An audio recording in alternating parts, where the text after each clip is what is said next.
If you're looking for the most obnoxious songs to annoy friends and family during a road trip, or to settle debates over irritating tunes, we've compiled a list of the worst offenders.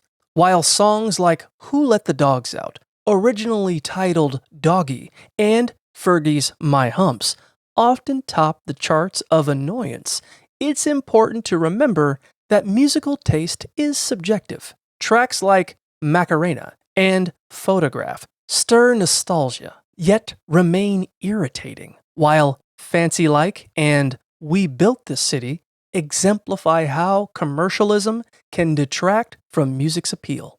Even if a song has its fun moments, as seen with Barbie Girl and Call Me Maybe, repeated listens can quickly turn enjoyment into annoyance.